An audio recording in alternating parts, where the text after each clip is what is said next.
આજે એમનો ટોપિક છે healthy food in daily life.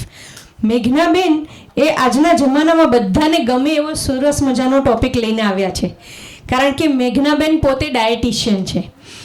આજકાલના પ્રદૂષિત વાતાવરણ તથા ભેળસેળવાળા ખાદ્ય પદાર્થો વચ્ચે ડેઇલી લાઈફમાં હેલ્ધી ફૂડ શું હોઈ શકે અને કેવું હોઈ શકે એ બધું આપણને આજે મેઘનાબેન જણાવશે.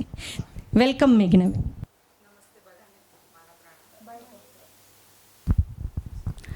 નમસ્તે, પ્રણામ મારા બધાને. હવે હેલ્ધી ફૂડ કઈ રીતના હેલ્ધી હોઈ શકે? એક તો આપણે જે કુદરતે ગિફ્ટ આપી છે, નેચરલી ગ્રો થાય છે વિધાઉટ પેસ્ટિસાઇડ્સ અને વિધાઉટ કેમિકલ્સ, એને હેલ્ધી ફૂડ કહેવાય. હવે હેલ્ધી ફૂડ જેમાં વાઇટલ ન્યુટ્રિયન્ટ્સ હોય, carbohydrate, fat, protein, vitamins, minerals, જે ફૂડમાં આ બધું હોય જે આપણા ગ્રોથને સસ્ટેન કરે છે, જે એનર્જી આપે છે, દેટ ઇઝ હેલ્ધી ફૂડ.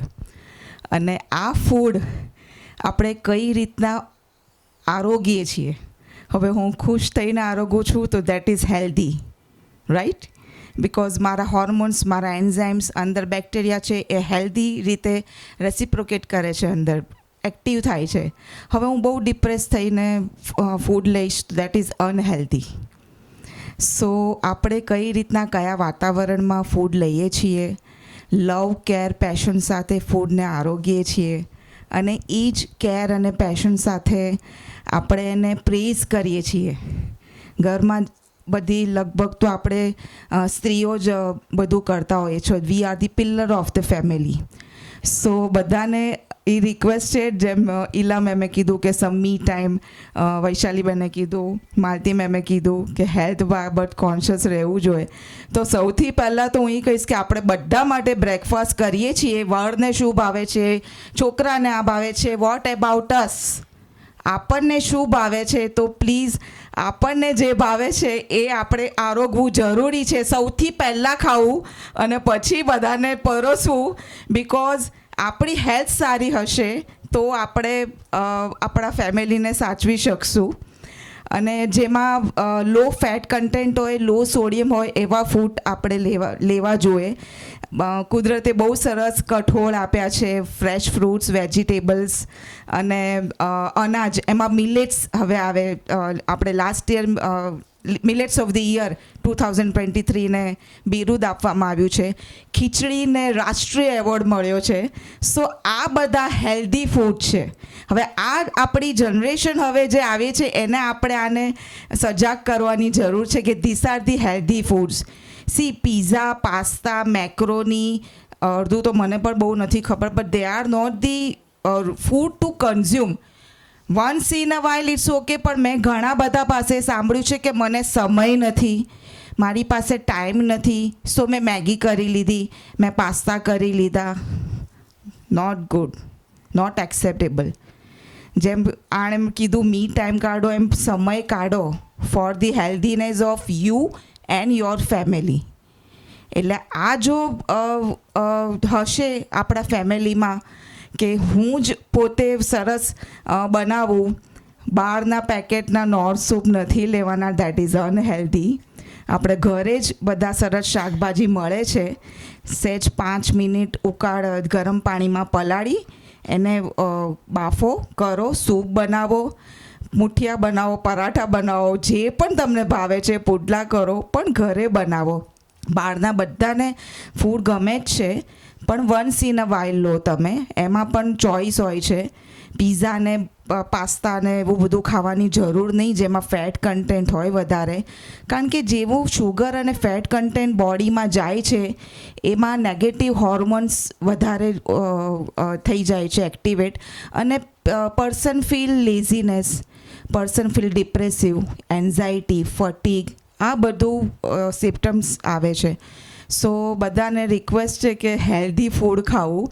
હવે હેલ્ધી એટલે આપણા દાળ ભાત રોટલી શાક, ઇટ્સ સાત્વિક ફૂડ જેને કહીએ છીએ.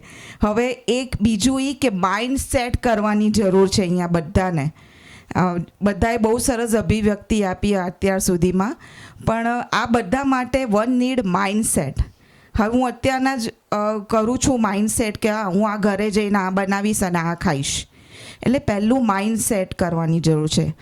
અને બીજું એ કે બહુ ગેપ નહીં રાખવાનો, દર 2 કલાકે થોડું થોડું ખાવાનું. કેમ તો કે જેમ ગાડીમાં પેટ્રોલ જોઈએ, પ્લાન્ટ્સને પાણી જોઈએ, એમ our stomach need food for production of enzyme and hormones જે આપણા આખા બોડીને કંટ્રોલ કરે છે. So that is also a way of healthy eating healthy food. એટલે આ બધું મેટર કરે છે. અને eat food as a medicine, not medicine as a food. આપણે બધા જ, મને હમણાં એક કમ્પ્લેન આવી હતી કે વીકનેસ લાગે છે, થાક લાગે છે, તો આઈ સેડ કે નટ્સ ખાઓ. તો શી આસ્ક મી, ઝાડા નહીં થઈ જવાય? મેં કીધું સોરી, તમે કયા પ્રમાણમાં કહો છો, there is portion size matters. એટલે નટ્સ પણ તમે ખાઈ જ શકો છો, અને ઉલટાનું હેન્ડફુલ ઓફ નટ્સ બધાએ રેગ્યુલર ખાવા જોઈએ, જરૂરી આફ્ટર 30 એજ, બિકોઝ એમાં વિટામિન્સ, મિનરલ્સ, ઓમેગા બધું જ છે જે આપણા સ્કિનને જરૂરી છે, વાળને જરૂરી છે. No need to go for any extra supplements. હા, બહુ જ જરૂરી હોય કે બહુ જ ડાઉન થઈ ગઈ હોય કાંઈ, તો તમે મેડિકલ એડવાઇસ લો, ફિઝિશિયનની એડવાઇસ લો એન્ડ ટેક. બીજું એ કે don't imitate any others diet. I repeat, don't imitate any others diet. હું જે ખાઉં છું એ તમને સૂટ ન થાય. તમારા બોડીને, સ્ટ્રક્ચરને, તમે એન્વાયરમેન્ટમાં જે તમે ઉછર્યા છો એ જ ખાવાનું છે, એ જ ઓલું ખાવાનું. એમાં આપણે ચેન્જ નથી કરવા. ઓનલી યસ, ઓઇલ એન્ડ ઘી કન્ટેન્ટ્સ મેટર, એ આપણે ચેન્જ કરી શકીએ, પણ એ જ આપણે જેમાં ઉછરે છીએ આપણે, જેમાં જે એન્વાયરમેન્ટ ફેમિલીમાં છે એ જ આપણે ખાવાનું છે. That is healthy. Yes, local food. So season food અત્યારના જે બધું મળી રહ્યું છે, fruits, vegetables, don't opt foreign material. અત્યારના ક્વિનોવા બહુ ચાલ્યું છે, તો એવું જરૂરી નથી કે આટલું એક્સપેન્સિવ મટીરિયલ લઈને હું મારા હેલ્થને હેલ્ધી રાખીશ. બાજરી છે, જવાર છે, જવ છે, એ લો, દલિયા લો, દેટ ઇઝ ઓલ્સો હેલ્ધી. સો એ એક મારો મેસેજ છે સૌને કે આપણું કુદરતે જે આપ્યું છે આપણને, એને એમાં તમે વેરિએશન લાવો. છોકરાઓને પણ એ તમે એને નોલેજ આપો, અને તમે હેલ્ધી રહો, સોસાયટીને હેલ્ધી રાખો, ફેમિલીને હેલ્ધી રાખો, અને ફર્સ્ટ પોતાની જાતને હેલ્ધી રાખો. Thanks. Thank you so much Meghnaben. Thank you.